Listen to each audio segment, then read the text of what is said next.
last topic for today's news, and this is back on the subject of the drag queens.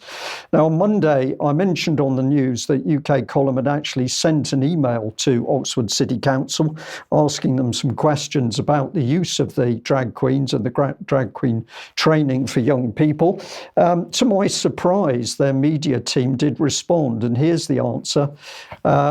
An Oxford City Council spokesperson said our Community Impact Fund grants support to a wide range of activities, their grants support a wide range of activities, including activities for young people during the summer holidays, and they aim to offer opportunities that provide something for everyone.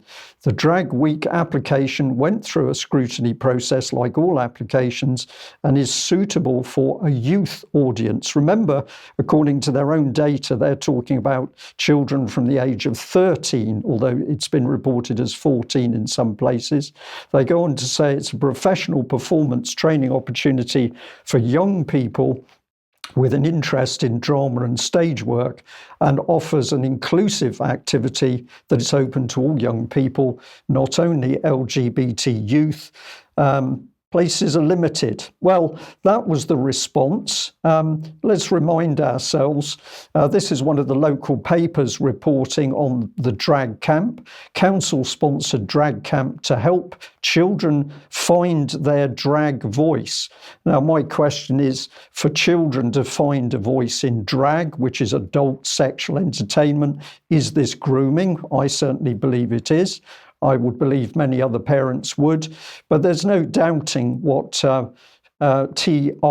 Tart Productions are up to here. But now we can be clear that they have the full support of Oxford City Council. There have been some demonstrations, and the Oxford Mail that was making this report was good enough to actually highlight it.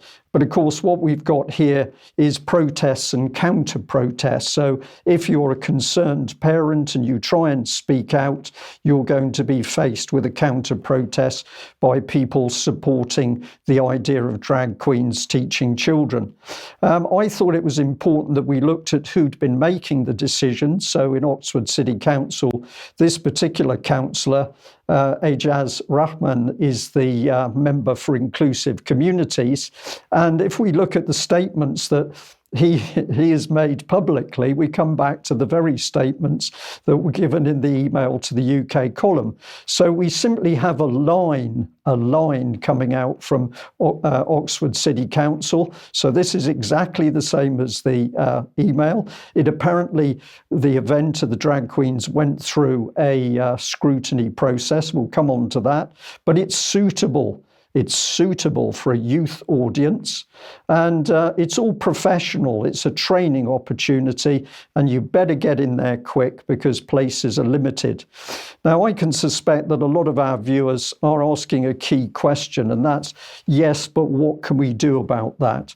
And I think that there are some very simple things that people can be doing. They can email or write politely to the leader. Don't just send it to the council. Identify the leader and address your email or letter to them.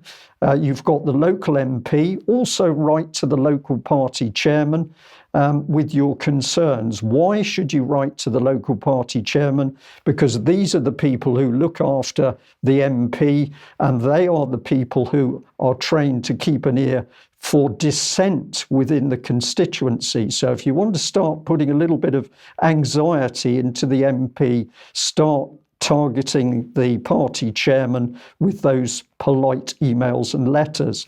But of course, if you're local, also write to your own councillor, because the same rule applies. They get very nervous when people start to write to them directly. You should also be writing to Oxford City Council Freedom of Information Officer and ask for the minutes of the meetings in which the Oxford councillors discussed the drag queen training for children, deciding that sexualised drag acts are suitable for children. You want to know who was in the meeting and what was said by the individuals taking part in that meeting.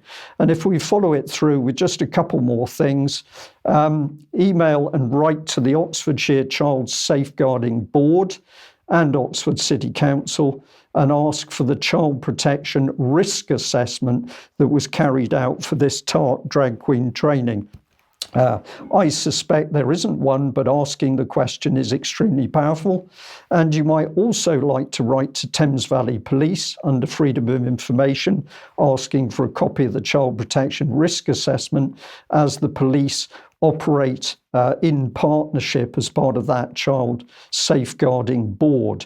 So these are very simple things that if enough people do it, we can make a real impact on the people making these disgraceful decisions. Now, we also got a very